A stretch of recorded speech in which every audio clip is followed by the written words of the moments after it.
everybody, good morning and welcome to the United Stand. This is your latest Manchester United news. Lots to talk about this morning. Some interesting comments about Cavani and also Paul Scholes, the good and the bad again. He's got a couple of quotes today. One's quite good, one I think is not so good. We'll be talking about that. But we're starting off with Ole Gunnar Solskjaer devastated by United's betrayal. And look, straight away I will say this. Manchester United, as we know, have got more holes than a sieve. They leak a lot of information and we are getting a lot of information leaked at the moment. We've not had loads about Solskjaer, but we are getting more and more. And the reality is, Ole Gunnar Solskjaer on Friday in the press conference will come out with a smiley face. Ole Gunnar Solskjaer in public is going to be smiley, happy people. He's going to be REM. Smiley, happy people holding hands. And that's Ole Gunnar Solskjaer. He's a glass half full person. He's Mr. Positive and, you know, he will come out looking positive.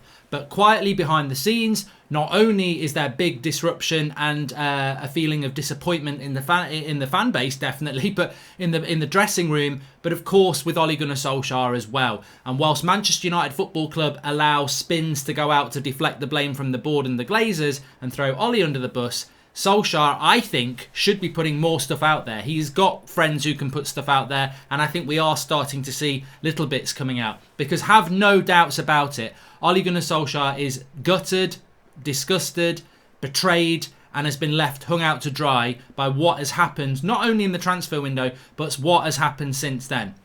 There's a real sense in that coaching network of Ole Gunnar Solskjaer, Carrick, McKenna, and everybody else who works with him that this is the beginning of the end and that the club have done to them what they've done to every other manager and what they will do to every manager since. And when you look at it, I mean, look, ultimately, I wish Ole Gunnar Solskjaer was Gordon Ramsay, because it's basically like Gordon Ramsay opening up a restaurant for somebody and then them saying, look, we're going to be the best restaurant in the world. You'll probably get another TV series out of this. You can swear like a trooper. And Gordon's like, I'll have a little bit of that. What's the opening dish? It's a lasagna. Get me the ingredients. And they're giving him a box of Rice Krispies, a bottle of Coke and some flour. He's not got the ingredients to deliver. And Ole Gunnar Solskjaer has not been given the ingredients to deliver. But this is what many of you said for a very long time ago about Solskjaer.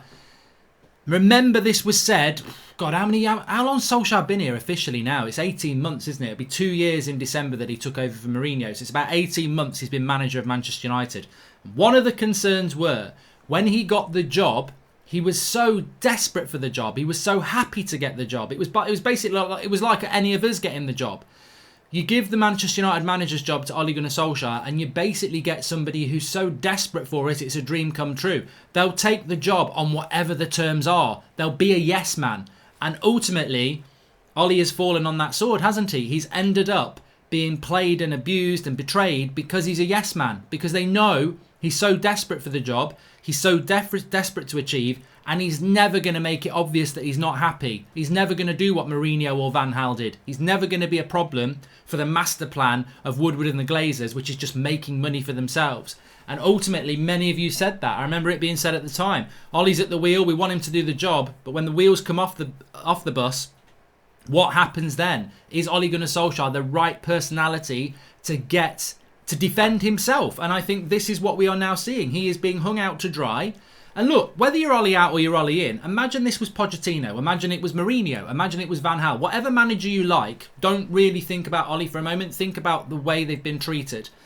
The transfer window was an absolute joke, we know that, but within a week of that, that's been forgotten and everybody's talking about Ole. And this is where Ole's betrayal is, and this is why Ole and his coaching staff are not very happy and feel very disillusioned. And how can you motivate a team when you feel disillusioned with not only the people above you, but the people around you as well? You know, the fan base is questioning him. The board have basically hung him out to dry. And he's now in this situation going into this long run of games where there's uncertainty in the fan base and there's a board going, ha, we've caused this, but see you later because we can just get somebody else in. You don't matter. We'll get somebody else in. We'll still be here. You'll be gone. So you better crack on, keep your mouth shut and get on with it. And what can Solskjaer do? What can he do? The world saw an absolute joke of a transfer window a week ago. And yet, a week later, that's not really being discussed anymore. It's all about, he better win on Saturday or he is out. Get him out. Get Ole out. And the board are like, oh, you know, whatever, we've done. He's also got issues with the players. You know, the same players that sacked Mourinho are still there at the club. He's not been able to clear them out. They're still part of his plans. And he's reliant on those as well. So look, I can only keep telling you this. Ole Gunnar Solskjaer's position at Manchester United is in grave jeopardy. And to pull this out of the hat would be absolutely fantastic. I think many people would agree with that. But don't for 1 minute think Ole Gunnar Solskjaer's smile on Friday or on Saturday betrays the real truth. He has been betrayed by this board and he is left devastated by that. Because think about it on a personal note for a moment. Imagine you go into a job where people don't expect you to do that well. You know, you nearly lose your job and then you pull out this amazing run of results to get third place in the league and momentum. And you think, you know what? I've been through the difficult times at the start of the season. It was really bad in January when I lost to Burnley, but we've turned it around. I've got momentum. I've got something to build on. And you expect that to happen, and then you get betrayed. You don't get backed. You don't get delivered what you're meant to get delivered. And obviously the results at the start of the season are bad, and the fans react to that. But the people that you got into third place, you got them Champions League football that they had no right to expect. They don't back you. He is stuck between a rock and a hard place. He's got no support from the people who employ him. And he's losing support from the people who love him. And that is the situation Solskjaer's in here. So whatever you feel about it, I think it's, I think he needs to get this out more publicly. I really do. I think that the situation he's in, whether you want him as manager or not, totally exposes the real issues at Manchester United, which are the ones above him. And, but I can guarantee you now, Solskjaer's just going to sit there with a smile on his face, ride it out until he gets the sack. And it's very, very sad because it doesn't matter who the manager is. He's been treated appallingly by this board. And I just hope that he has the strength and ability to pull us out of this because, to be honest with you, the mood in Manchester United Football Club, and look, it may not be on the front page of the paper, but it's well known from many, many different outlets and sources. The mood within that dressing room and the mood within Manchester United is one of total confusion, disgust and betrayal from this board. And there's many, many hints to that. We spoke about it last night. Romero, a lot of players are pissed off with the way he's been treated. He's pissed off. A lot of players are really confused as to why there was such a buzz around the club in the summer. There was talk of Pogba, I want to sign a new contract. It looks great. We're going to bring these great players in. Now that's not going to happen. Now Pogba's angling for a move. Bruno's disillusioned with some of the players.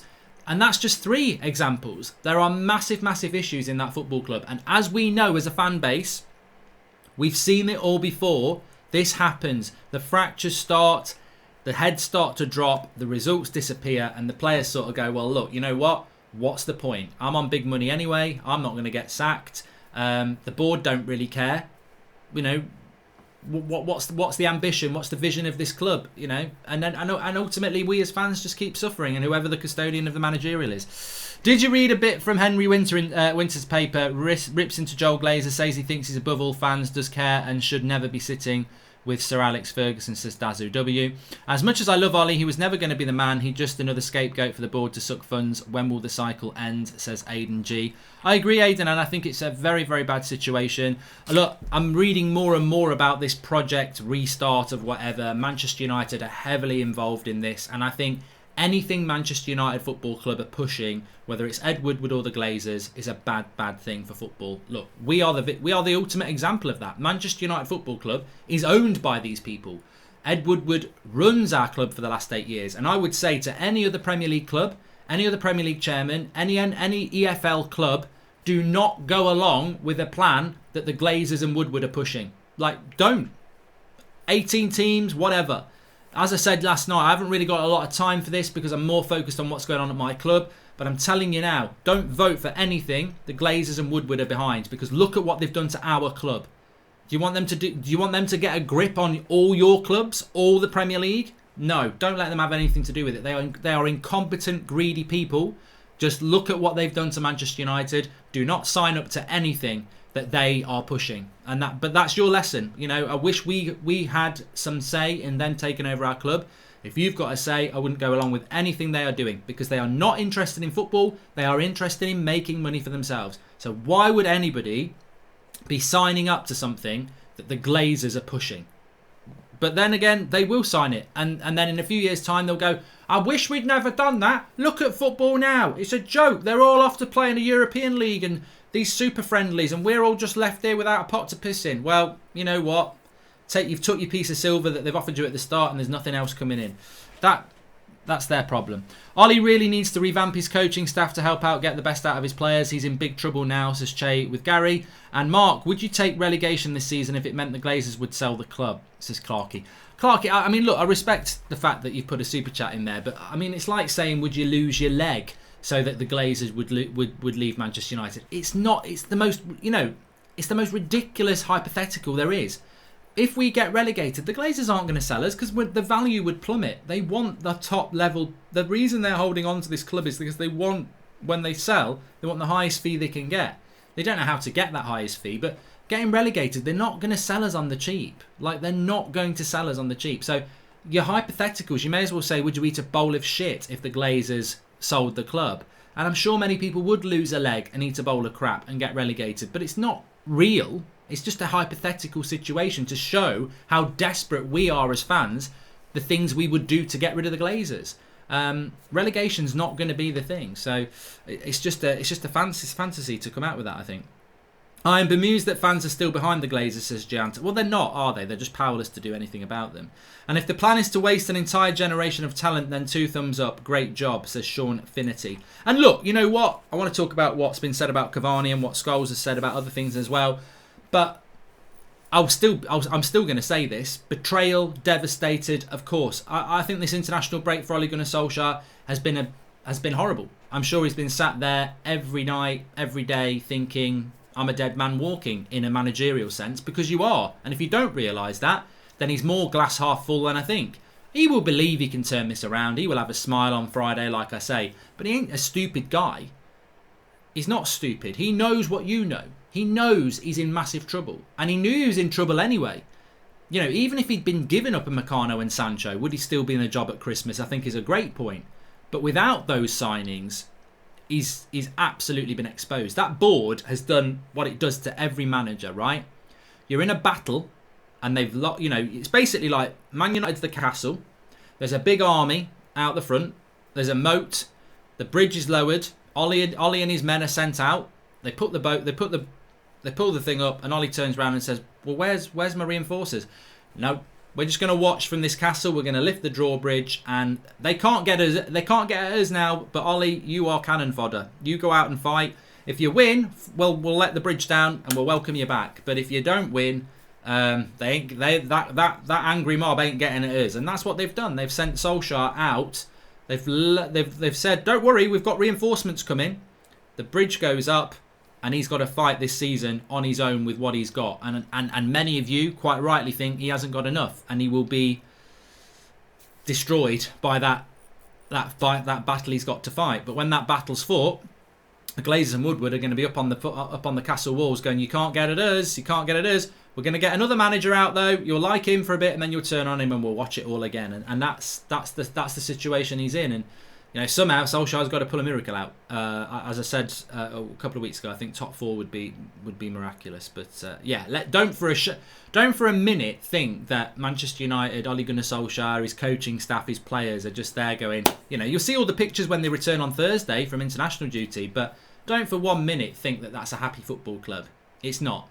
It's not a happy football club. If there was a league table of happy football clubs and happy managers and players, Man United would be in the relegation zone.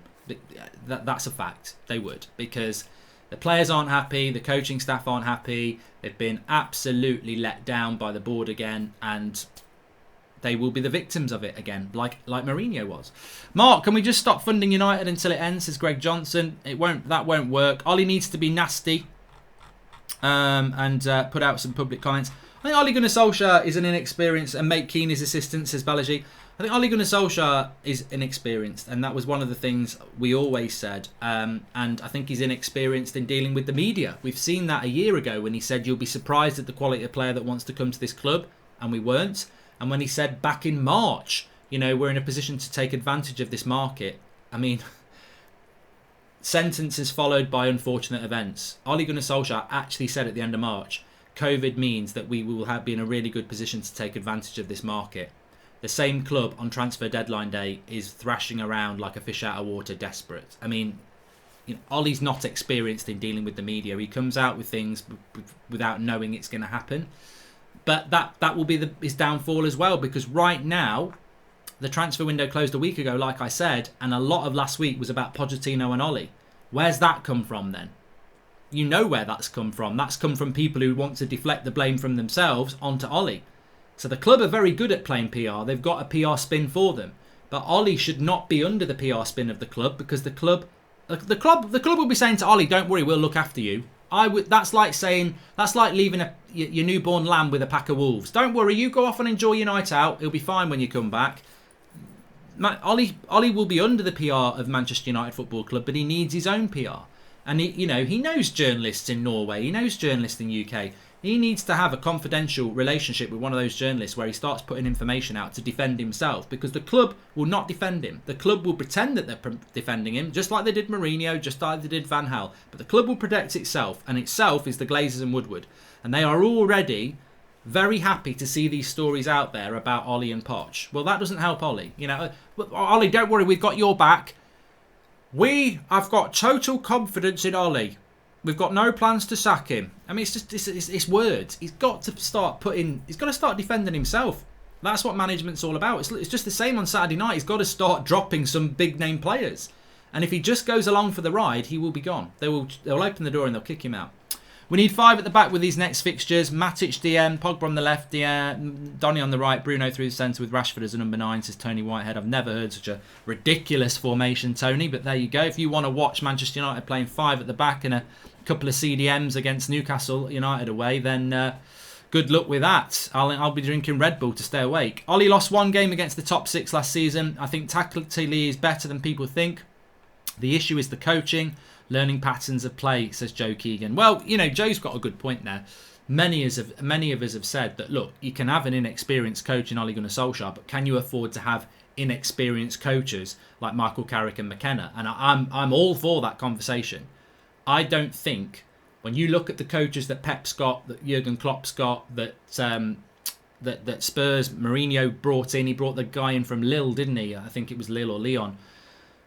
These clubs have got the best coaches as well, like, conditioning, training coaches. Man United went and gave an ex-player with no background and a youth team coach with very little background the biggest jobs in football, alongside an inexperienced coach. I agree. That was ridiculously naive. And if you did bring a Pochettino in, do you think he's going to say, yeah, I'll have Carrick? If you brought Pep Guardiola in as Man United manager, do you think he'd go, yeah, I'm happy to keep Carrick and McKenna? He'd go, sod off, I'll bring my own people in, thank you. So, yeah, we constructed a very inexperienced coaching setup. I would agree with that.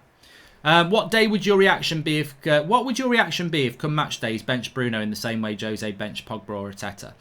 To be honest with you, Gunner Station, look, I don't ever want to be going after a manager, but if he dropped Bruno Fernandes at the weekend, I think that would be, stupidity. Absolute stupidity. You would lose a load more people straight away. I'm not saying he'd definitely lose me, but I'd be very much like, that's one of the stupidest things you've ever done. And the more stupid things you do, the closer you get to the sack, don't you? So, yeah. PE setup, says Goran. So let's talk about some of the things that are in the press this morning. I want to start off on Cavani, and then we're going to talk about a couple of things about Paul Scholes, because he sort of leads into that. But basically, Harry Redknapp has come out and said that, obviously he's still... He loves a late deal. He even acknowledged that, I'm one of those guys. I'm not going to do Harry Redknapp. Does lovely jam roly polies though. But Harry Redknapp's come out and said that, look, I know all about last minute deals. I know all about last gasp signings and everything like that. And he basically said about Cavani. I mean that's probably a deal even I wouldn't do, but he would have done it. But what he was saying is, look, it was known 8 weeks ago that Cavani wanted to move to England, but his wages were 200k a week, and he said I remember thinking at the time, yeah, good luck with that. You're not going to get a move, and then lo and behold, last day of the window, Man United are signing him. It's just absolute ridiculous desperation, which many of it, I think we all know this. We were speaking about it last night. We all want Cavani to do well, and he's had a really good interview, but. There's always two sides to a story. And again, it's spin, isn't it? It's absolute spin. Cavani I'm warming to Cavani. A lot of you like Cavani. But look at why we like Cavani. Because for the last week, all we've had is... And who's in control of this? 100% Manchester United. He's had interviews. He's got the number 7 shirt. He's talking the talk. Man United need this to be wanted, and they need Cavani to be wanted and liked by the fans because it's their mistake. They've got to make this a big deal because it's the only deal they did. And it was desperation, so they've got to spin it into a positive. And we're all victims of that spin. And I don't think anybody is not victim of spin in any walk of life. You've got to be very strong-minded and basically not read papers or go on social media to not become a victim of spin, because we're all emotional human beings. And we can all... When Cavani says, yeah, you know, it's about winning titles, he's talking our language. But is he talking our language, or is it interpreted and staged? I don't know. I want him to do well, but Harry Redknapp's right. Manchester United, as I said last night, if Cavani was part of the plan, why are we signing him on the last day of the transfer window knowing that he's got to go 2 weeks in self-isolation and can't play against Newcastle? If he was part of the plan, we would have signed him at least a week before so he could have played against Newcastle. So, yes, it's total and utter desperation. Of course it is. And we hope it works, but Manchester United Football Club should not be doing deals like that. And that's basically what Harry Redknapp's saying, and he's right. We shouldn't be doing that deal. The deal stinks. It's absolutely disgraceful. We're just now in that position of hoping that it's going to work. And look, maybe it can work. Paul Scholes has said about it, look, in relation to Cavani, 5 or 6 years ago, it would have been a fantastic signing, but he's not played much for PSG in the last 18 months, and he was going to retire.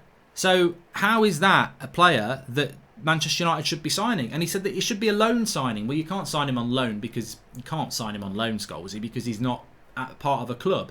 That I would disagree with. But he is right. 5 or 6 years ago, Cavani would have been a great signing. But would we have got Cavani 5 or 6 years ago? And this is where Manchester United are now. You know, we've got to be realistic. We've got to look at the situation we live in. Cavani 5 or 6 years ago, when he was like 26, 27, 28, would have been a fantastic signing for United. He wouldn't have come. He wouldn't have come in his prime. We can't get these players in their prime. We have to get them when nobody else wants them, in the hope that chucking a load of money at them and they've got enough left in their tank to still be good at 33 and a half. It's a risk. It's a huge risk. Of course it is. And I hope it works. I don't really have a problem with the player anymore. I just have a huge problem with the club. I think it's a disgrace what they've done to us. And it's going to take an absolute bloody miracle for this to work, because we've put ourselves in a situation where we've just saved a lot of money in the summer. And not we haven't saved any money. We've got to be the victims of whatever season we're going to have in front of us. But the club, the Glazers and Ed Woodward, they're the winner. They've spent next to nothing in what they were meant to spend. And, we will see what happens with that. But Scholes also said that, let me get this right, Anthony Martial has almost conned us that he's a number 9. And he started this season badly. And this is why I've always said Manchester United need a proper number 9. And look, I've said this before. These players are legends of Manchester United. Paul Scholes is one of the best footballers I've ever seen. But as a pundit, 50-50 for me. You know, sometimes he comes out with really good stuff, like the stuff about Cavani, and then he follows it up with Anthony Martial's almost condas that he's a proper number 9. United need a proper number 9. He ended the season well, but he started the season badly. And I think, hold up. How much of this from Scholes, and we know it's not just Scholes, I think Gary Neville's done it. The class of 92 don't seem to like Martial. We've seen the evidence of that. How much of this is the agenda that they just don't like that player? Maybe they've heard stuff about that player, I don't know. Because there seems to be, in the ex-Manchester United player community, a lot of them don't like Martial. And it's been going on for the last 3 years. Any chance that, if Martial has a bad couple of games, they're on him. And they always have been. Jesse Lingard, Marcus Rashford, they can have a bad 6 months, forget it, don't matter, you're fine. We'll never say a bad word about you. What does that say to you? What is that bias? I don't think it's English bias. I think it's local lad bias. These are local lads from the youth setup, and Anthony Martial's not. And I think personally that's my interpretation of it. I don't know. I'd love to know what the problem is, because to say that Anthony Martial almost conned us that he's a number 9 at the end of the season, I'm sorry, I don't care whether you're one of the greatest United players ever or you're Man United fan, the postman. Your opinion is the same to me. I totally disagree with it, because Anthony Martial, from the start of last season all the way through it, won Player of the Year. He won Player of the Year. That's not a con job. He won player of the year. It was nothing to do with the last 2 months of the season. Over the whole year, he was our player of the year. And over the whole year, even when we were performing badly, and even when people wanted Solskjaer out, I remember doing shows where people were saying, the one thing Solskjaer's done really well this season is he's turned Anthony Martial into a number 9. The running off the ball, the hold-up play. It's not just the goals. Martial as a number 9 is making such a difference to this team. The link-up play, the dropping into the number 10 position, the running the channels, the hold-up players have said, the overall number 9 that nobody thought Martial could be. He showed that in abundance last season. And also, for half the season, he did it in a team where he was probably getting one chance every 2 games. Harry Kane and Aguero, they're getting 4 or 5 good chances a game. As a Manchester United striker, you're very lucky if you get one. When Bruno wasn't in the team. Bruno came in the team and he started adding more goals to it. But look, Solskjaer was a massive part of Martial's evolvement into a striker. And Martial has come on so much as a number 9. Remember, Rashford played as the number 9 at the start of last season. And he was awful. Absolutely awful. He is not a number 9, Rashford. And that's even with Ollie's help. So, to me, I don't think Anthony Martial's conned us at all. I just think that there is an issue with some people with Anthony Martial. I don't think we need a world-class number 9 at all. We need a centre-back, and we need a right winger, and we need a centre defensive midfielder before we even look at a striker. So Martial, to me, I think, and to say he's had a bad start to the season, hold on a minute. We've conceded 11 goals in 3 games against Crystal Palace, Brighton and Spurs, and we could have conceded a lot more. Manchester United against Spurs, Brighton and Palace shouldn't be conceding any more than 5 goals in those 3 games. And even that's bad. We've nearly done 3 times that. Man United's problem at the moment is very clear to anybody who knows football. We are defensively awful. So how is a striker meant to score goals in a team that is spending most of the time defensive? And also, can you tell me in the 3 Premier League games that Anthony Martial has played, how many shots or chances have been created for him? Because I bet it's next to nothing. So to say he's had a bad start to the season, it's a bit like saying that surfer's had a bad round there when there's no waves. You've got to produce the chances for Anthony Martial to have a good season, because he hasn't had a good season because we've not been anywhere near attacking as much because we're so defensively frail. So I disagree on that one. And again, I think agendas, which I spoke about a few days ago, we've got to be very careful about these agendas because it doesn't help. It really doesn't help. We aren't signing any new players. We've got what we've got. And look, the manager discussion is on because he could be sacked and replaced very quickly. But the player discussion, we've got what we've got between now and probably the end of the season, because I don't see us doing much in January. So we've got to try and hope and get the best out of these players. And whether you don't like Pogba or you don't like Martial or you don't like Harry Maguire, I would drop Maguire and Pogba against Newcastle. But it doesn't mean don't ever come back.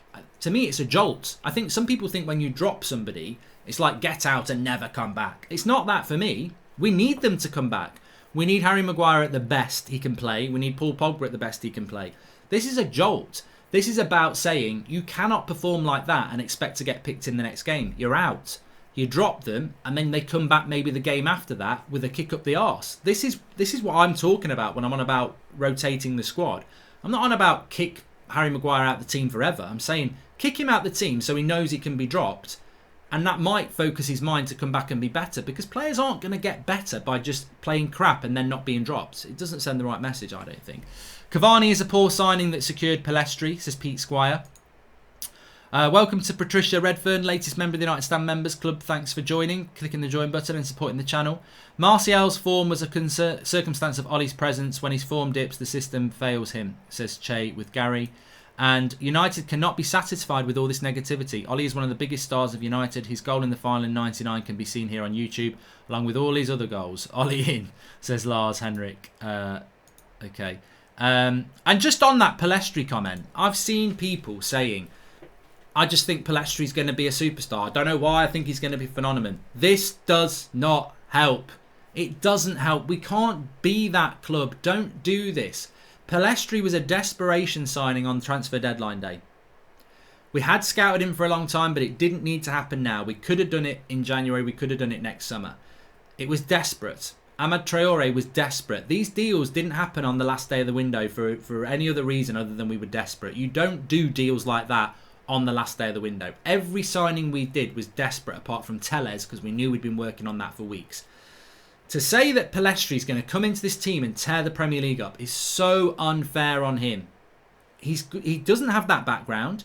He hasn't got goals and assists coming out of his arse. He's played 30-something games in Uruguay. He's not the finished article. He's going to struggle physically.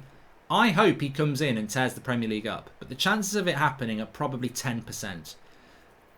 I see fans expecting this to happen. And I think I've seen this with Chong. I've seen it with other players. It has a bad game or average game and people go, he's a load of shit. What are we expecting? This lad might not be ready for 18 months. Might not be ready for 6 months. If he's ready on Saturday, oh my God, we're so lucky. But let's not put expectation on him. This is not Bruno Fernandes. This is not Erling Haaland. This is not even a Jude Bellingham who's played 30-something games in the Championship and maybe can step up to the Premier League that we missed out on. This is a lad from Uruguay who's 18 who nobody really knows anything about. And I think putting expectations that he's going to tear the team up and be superb, I really hope he is. But again, it's in the Cavani camp, but probably way more diluted. There's no reason to think he's going to be a good player. And you've got to give him time to adjust. And for me, I don't think he's going to be ready this season. I think we might see him a little bit here and there, but it's probably going to take him 8 months to adjust to living here and the speed of it. So, yeah, long term, maybe he'll be a fantastic signing, but he might go on loan in the summer. I just think people are getting, some people, not most of you aren't, but are expecting him to be this great signing. Own the window, own the reality. We messed up. Worse than any of us thought we would. We absolutely messed up in that transfer window. Jadon Sancho should be making his debut in the number 7 shirt against Newcastle. That's the hurtful truth. That's the reality. That would have been the player that we would have been excited about. That's what should have happened. And maybe we should have had a centre-back as well. We have neither. We've got an 18-year-old from Uruguay who I don't think he should even start. And we've got a 33-and-a-half-year-old former great striker who's in self-isolation who can't play either. This is the reality. We're going to have to go with what we've got. And what we've got is what we had last season. And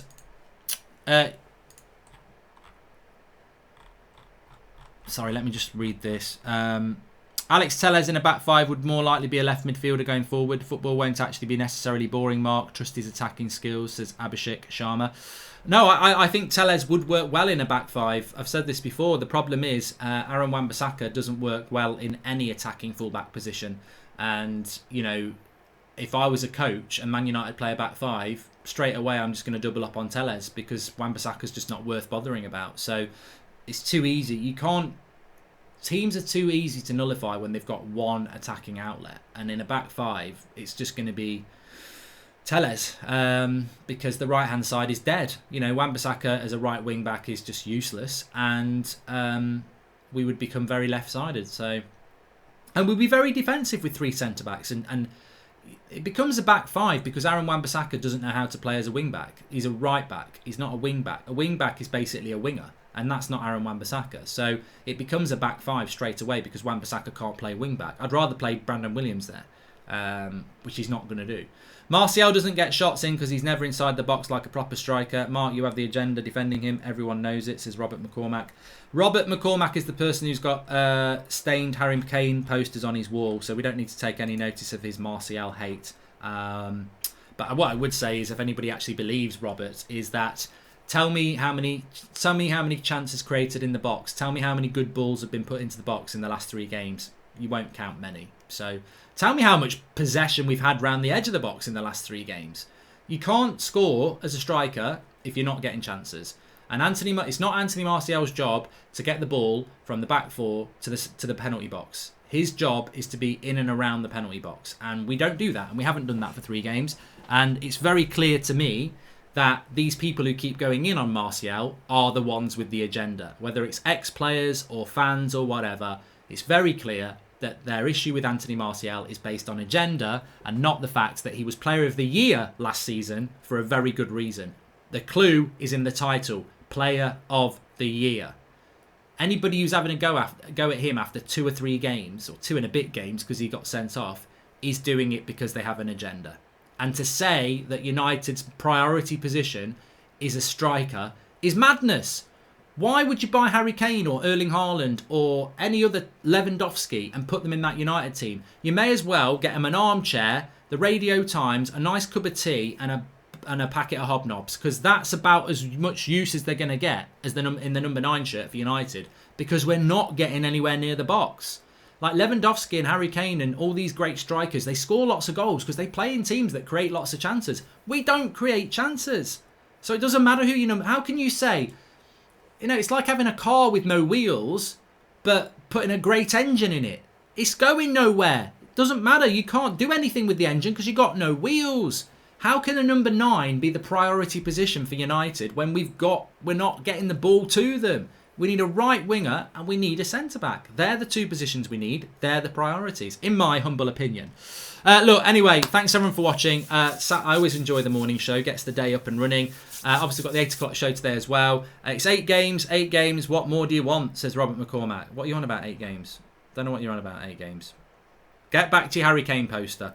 With the crap coaching staff we have, these young stars we will sign will be wasted within a few years. Do we even know what our defensive coach is? Says Furkrit. Look, I would say that. I don't like the coaching setup at United. I never have. I don't like the fitness department at Man United. From what I've heard, I just don't think it's good enough. Do I think that Mike Phelan, Michael Carrick and McKenna are top-level coaches? No, I don't.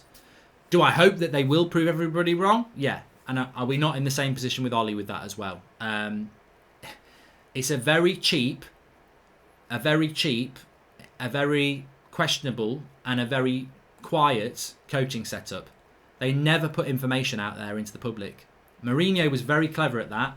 Mourinho knew at Manchester United that board was going to screw him over, and he started putting information out there to protect himself, and it still didn't work. Our current coaching setup and manager are not putting anything out there really. They're letting themselves be victims to the pressure from the fans and the pressure from the board. And the board is smiling at them going, we like you. Stabbing them in the back, which is what they've done many times before. Martial is doing great with France and he's scoring goals, says Omar. There's no problem with Anthony Martial. He's a top striker. He needs better service around him and he will score goals. Thanks everyone for watching. Speak to you all in later. Please subscribe if you're new and smash a like on the video. Career mode is today, Munier. Yeah.